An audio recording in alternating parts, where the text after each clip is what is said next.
All my dear masters for you మీకోసం ఛానల్కు స్వాగతం సుస్వాగతం. ముందుగా మన గురువుగారైన శ్రీ బ్రహ్మర్షి పితామహ పత్రిజీ గారికి మన గురుమాతకు నా ఆత్మ ప్రణామాలు మాస్టర్స్.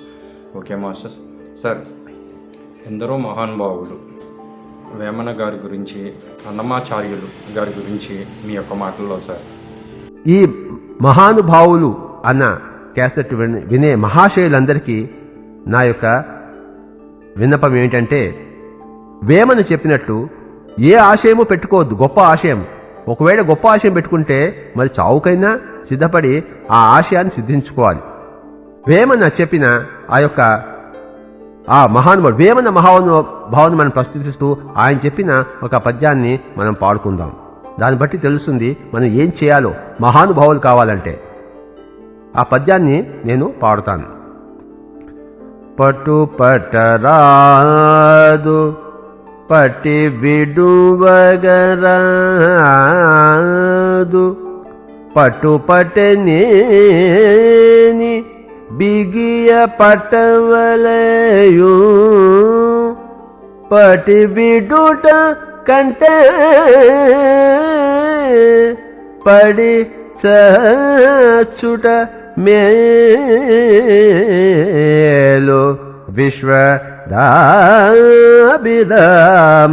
వినురవేమ.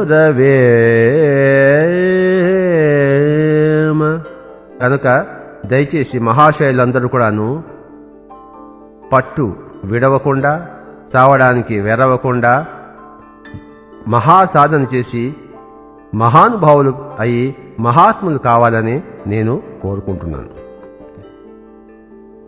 అన్నమాచార్యుల వారి యొక్క ఆ మహానుభావుడి యొక్క ఒక చక్కటి పాటతో మరి ఈ యొక్క సబ్జెక్టుని ముగింపుకు వద్దాం. కానక కన్నది కైవల్యం అంటే ఈ రెండు కళ్ళతో చర్మచక్షువుతో కనకుండా దివ్యచక్షువుతో కన్నదే కైవల్యం. కనుక కానక కన్నది కైవల్యం. దయచేసి గుర్తుంచుకోండి, ఇదే ఆ ధ్యానము, ధ్యాన రీతి. ఆనాపానసతి ద్వారా కానక కన్నది కైవల్యం. కనుక మహానుభావులంతా కేవలము అంటే కైవల్య ప్రాప్తిని సంపాదించుకున్నారు. తామే అంతటా నిండి ఉన్నవాడిని తెలుసుకున్నారు. తాము తప్ప అన్యము లేదని తెలుసుకున్నవాడు. అదే కేవల స్థితి, కైవల్య స్థితి.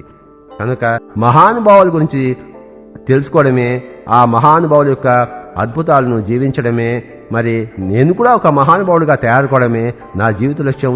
అందులోనే నేను జీవిస్తున్నాను. Thank you very much. Okay sir, thank you sir.